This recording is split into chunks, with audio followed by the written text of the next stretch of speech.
Ventura County Wildfire. Slideshow by Photo Services.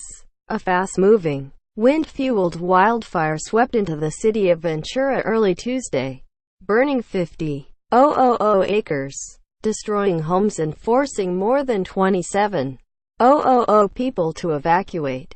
About 3,000 homes were evacuated. A firefighter was injured and Gov. Jerry Brown declared a state of emergency in Ventura County on Tuesday morning, as some 1,000 personnel continued to battle the Thomas fire. Firefighters had not achieved any containment on the fire as of 2 p.m. Tuesday, as authorities expanded mandatory and voluntary evacuation areas and opened new shelters throughout the county. This fire is very dangerous and spreading rapidly, but we'll continue to attack it with all we've got, Brown said. It's critical residents stay ready and evacuate immediately if told to do so. The state sent resources to help with firefighting efforts. Ventura County officials have asked the state for 8 fixed-wing firefighting aircraft to help douse the flames, said Ventura County Sheriff's Sergeant Kevin Donahue. At least 150 structures, including at least one large apartment complex in the Vista Del Mar Hospital, a psychiatric facility, were consumed by flames, and many more were threatened.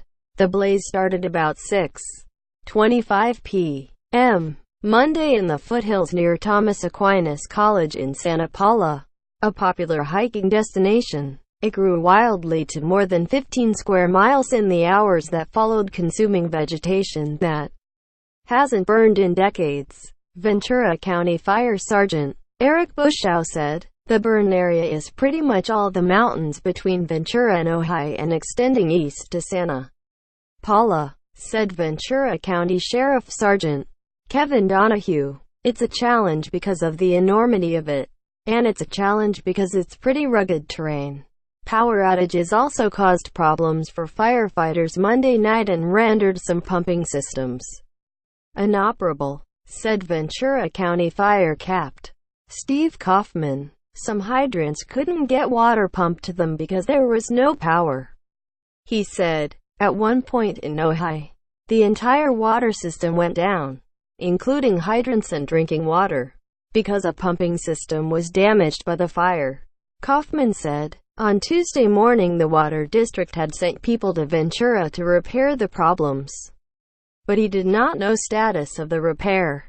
"It definitely presented a challenge to us," he said. By 12:30 p.m. Tuesday, authorities had ordered a mandatory evacuation of the entire community of Casitas Springs, northwest of Ventura. The evacuation area spreads from the northern portion of Highway 33 into Ojai, said Ventura County Fire Department Capt.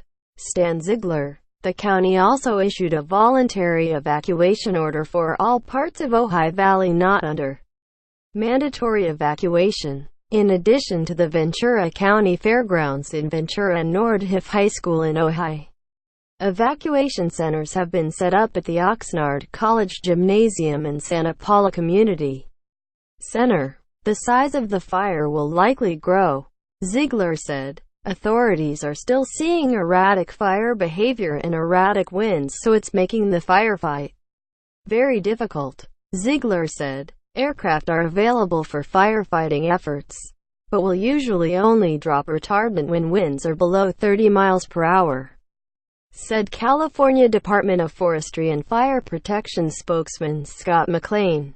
Around 7 a.m., the wind appeared to be pushing the fire east toward Camarillo and north toward Ojai, Lockman said. On Tuesday, firefighters continued trying to save homes in Ventura, where the fire was active. They faced a red flag wind advisory that notes ridgeline winds of 35 to 45 miles per hour, with gusts up to 70 miles per hour.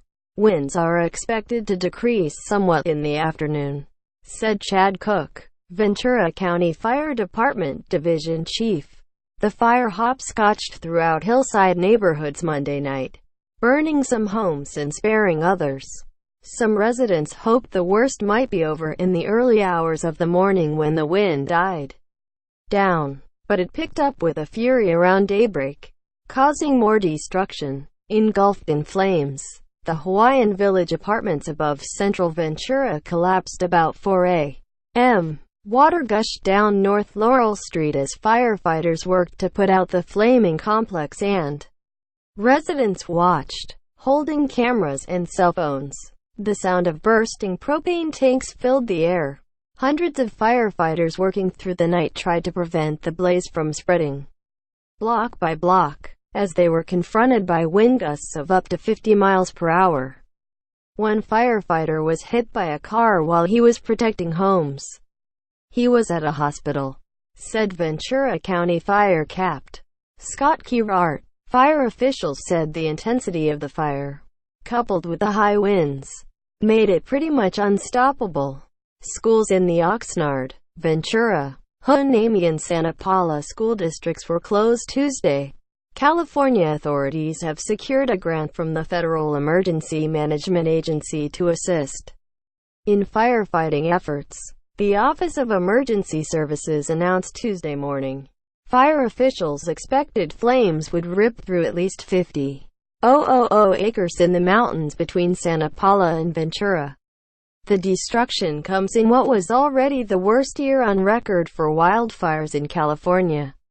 In October, 43 people died and more than 10,000 structures were lost when fires swept through Northern California's wine country. The Thomas Fires movement bears some similarity to Northern California's Tubbs Fire, which ravaged the town of Santa Rosa and killed more than 20 people in October. McLean said, "The Thomas Fire has moved almost as quickly as the Tubbs did, with winds pushing flames that started north of a community into a city." He said, "Like the Tubbs, there are access issues because of the topography." McLean said, "What's different, though, is that authorities began the morning of the Tubbs fire fighting more than a dozen fires in the area, whereas the Thomas Fire is currently the greatest threat to Southern California." The Creek Fire, near Sylmar, was at 11,000 acres early Tuesday afternoon. There are no confirmed fatalities in the Thomas Fire as of 2 p.m., authorities said. Southern California has been under flag weather conditions since Monday, with the strongest and longest duration Santa Ana wind event we have seen so far this season, expected through at least Thursday. The National Weather Service said, the dry, gusty Santa Ana winds will continue for at least the next 3 days. The National Weather Service said, "Generally, it's awful fire weather today, tomorrow and Thursday," said forecaster Ryan Kittle. "The winds we're seeing right now are plenty strong to drive a fire.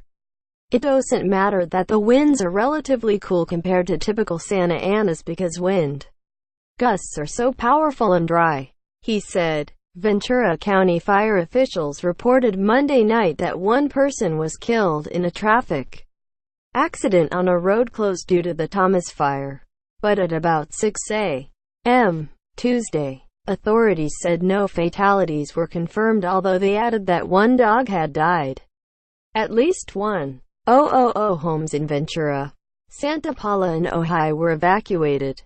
More than 260,000 customers in Ventura and Santa Barbara counties lost power as the fire raged. By noon Tuesday, 15,000 homes in Ventura and Santa Barbara counties were still without power, said Southern California Edison spokesman Paul Netter. More homes may lose power as the fires continue to spread, and some may be without power for days. Netter said, "We're encouraging conservation because of the power fluctuations." Netter said, "Every little bit helps when it comes to maintaining power as we restore it." Just north of Foothill Boulevard, along Hilltop Drive, Mark Urban, 53, took a moment around 7 a.m. to inspect the front of his home, where at least 2 spot fires had broken out. One was put out by firefighters and the other by himself, using a garden hose. Urban said he and his wife began evacuating their Spanish-style home around 11 p.m. and headed to the Ventura Fairgrounds. Around 1 a.m., though, he returned to grab more belongings and decided to stay to defend their home with a hose. He said, "I just kept hitting the hot spots." Urban said. A crowd gathered Tuesday morning in the street at the top of a hilly Santa Paula neighborhood, watching as black smoke and flames crept along a tawny ridge near dozens of white, tan and pink houses. Gusts ripped red flowers off a bougainvillea and sent flames billowing upward a few hundred feet from houses along Coronado Circle. Doctors and nurses in scrubs who had stepped out of nearby Santa Paula Hospital put on face masks and pulled out cell phones to record the fire. The hospital was closed Tuesday to incoming patients and all surgeries were canceled, according to a doctor and a technician who were not authorized to talk to the media.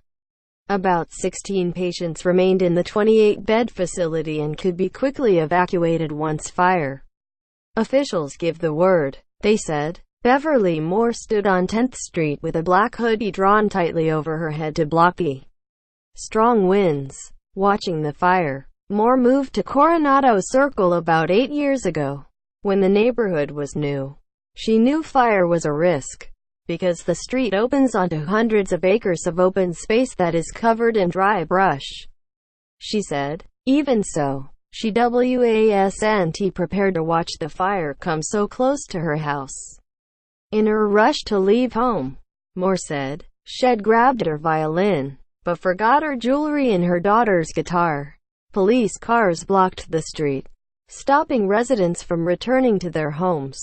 A Santa Paula police officer allowed Moore back in, telling her to hurry. She returned 15 minutes later, smiling, her jewelry in a brown shopping bag, her father's will in a manila envelope, and her daughter's guitar slung across her back. It's all she wanted, Moore said. I've done what I could. By late Tuesday morning, evacuees were beginning to learn the fate of their homes. Darlene Gonzalez and her husband scrambled to evacuate Monday by 6 p.m. just after they got off work. They fled with clothes, passports and other paperwork, but left her husband's most cherished possessions in the garage, a 1959 Chevrolet El Camino, and a 1928 Ford, a Bonnie and Clyde car. Gonzalez said, "You work so hard all your life, and now this." Gonzalez said, "But what can you do? Fire is fire." At least 2 buildings on the campus of Vista Del Mar Hospital burned down as the Thomas Fire ravaged the canyons above Ventura. The hospital treats adolescents and adults with mental health issues, and among its specialties is treatment for post-traumatic stress disorder. Patients were evacuated and by Tuesday morning, 2 buildings were completely destroyed by flames, with the rubble of stucco walls and clay roofs smoldering under the smoky sky. "There's a huge need for this facility," said Roger Case, 76, explaining that it welcomes patients from Fresno to the San Fernando Valley. Case is an advisory board member. In addition to serving about 8 patients at a time, the facility also employs about 230 people. Many have found their way to evacuation centers, waiting out the fire. Inside the shelter at the Ventura County Fairgrounds Tuesday morning, some volunteers handed out water and bananas to evacuees who spent the night. Others grabbed the green cots that crowded the concrete floor and walked them over to the larger livestock shelter where the evacuees were being moved.